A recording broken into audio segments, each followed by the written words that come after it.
I'm Luke Powell. Welcome to my final presentation on health communication. I'd like to start by establishing a good working definition of health communication.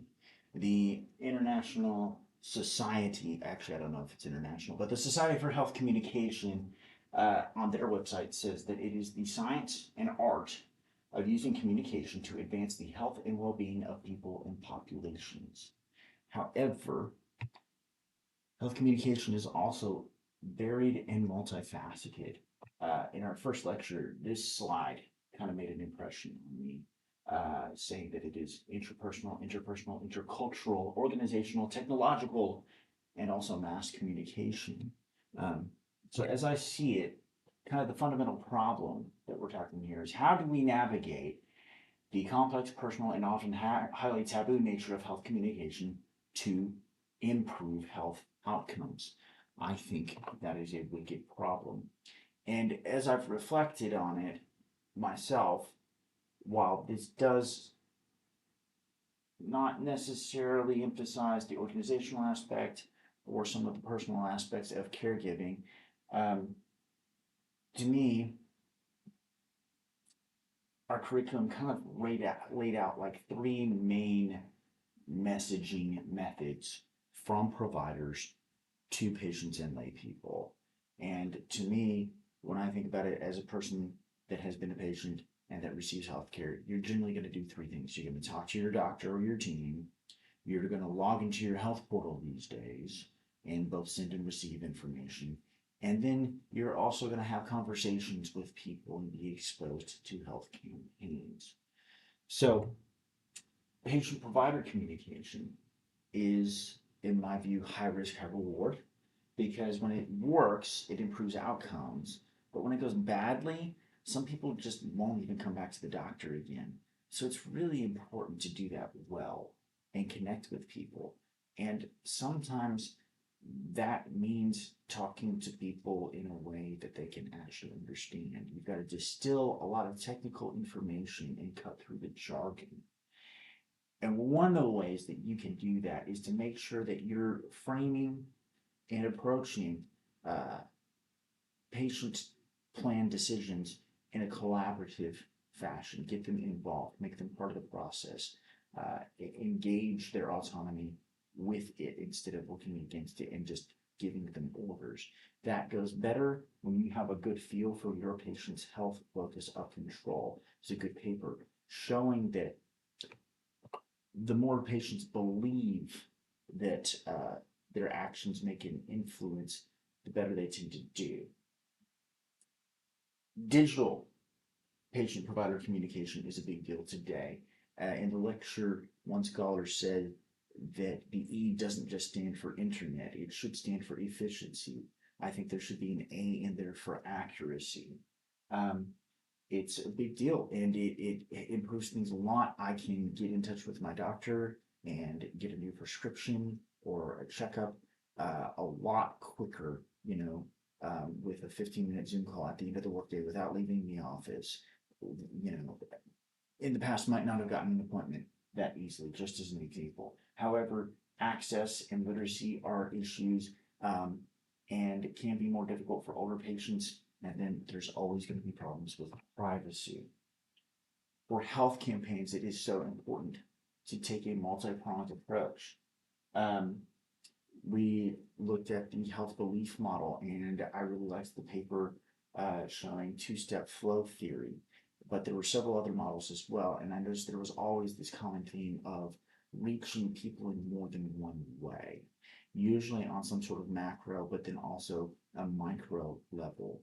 And it's the kind of thing with like an expert and inexpert opinion. You hear it from an expert, that's good. You hear it again from your coworker, your neighbor, your classmate. That's more when people tend to actually um, get moving. And that's also part of how, in order to actually reach people, it's so important to be targeted. A lot of health campaigns spend a lot of money but are not very effective because they're too broad.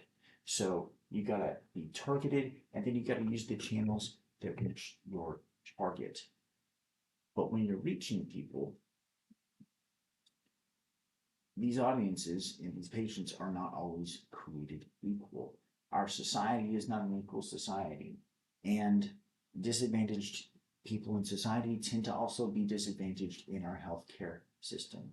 So race concordance is a big deal. If you are the same ethnicity as your provider, you tend to get better care. And that is a facet of socioeconomic status where you are more likely to get good care if you can afford to go to the doctor, but if you can also afford a good enough education to understand how to communicate with your doctor. Um, Language barriers, also a big deal. You know, second language healthcare increases anxiety. The effect is more than double for mental health context. Now, this is not the same thing, but some of the same principles apply when you're talking about the disabled population and their unique health needs. Some disabilities make it more difficult to provide care. I think that paraphrasing techniques and reflective listening techniques are a pretty good step towards working through all of these issues. Um, and then there's also caregiving that is increasing in our society. Um, about 67.5 million Americans help or take part in some form of informal caregiving. Over the past 100 years, average life expectancy in the US has increased by 25 years. So people are living longer. And that's a problem when doctors tend to treat older patients differently from younger patients. When you have more boxes to check off, sometimes you've got to focus on being more efficient. And it's not always as social emotional. But you also cannot assume that caregiving is just about the elderly population. HIV, AIDS, multiple sclerosis, ALS, Lou Gehrig's are all examples of patients needing caregiving. And that caregiving often falls to family members who do not receive adequate social support. Now, for a special topic, I wanted to talk about sex communication. And it's just really important to talk about. We've got to talk about it with each other, and couples that have better uh, communication about their intimacy tend to have more satisfying relationships. We've got to talk about it with our kids because the research shows that if your child comes to you first to talk about it, statistically, chances are you're too late because kids don't usually do that unless they're already sexually active. We've got to talk about it in school because only comprehensive sex education is effective at reducing pregnancy and STIs for teenagers. And then we've got to talk about it with our doctors to have good personal health practices. So, inside the clinic, it's important to know that sexual communication is mediated by communication privacy management. People tend to withhold some information particularly depending on the relationship with their provider. And that's a big deal because some of that information can sometimes have a big impact on the type of care a patient would receive. I think that fertility issues kind of get overshadowed with how much emphasis and talk there is about controlling pregnancy and reducing teen pregnancy.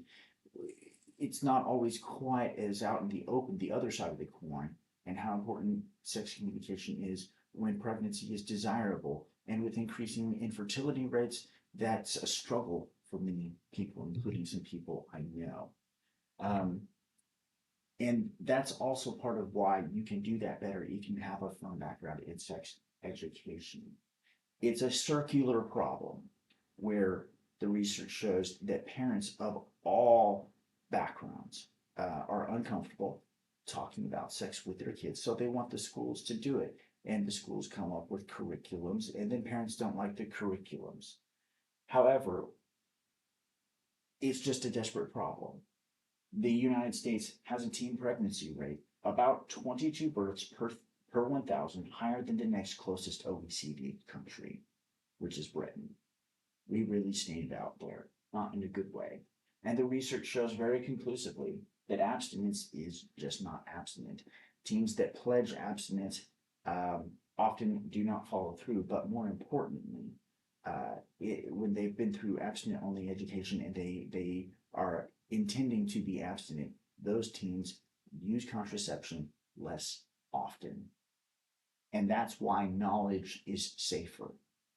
And multiple studies show, the research shows that teaching kids about contraception generally is not associated with increased sexual activity. So to drive that point home, I found this graph from the National Institutes of Health that I think we just should look at where we stand here and recognize examples of when we want to be a little bit more careful about exactly how and when we want the United States to be number one.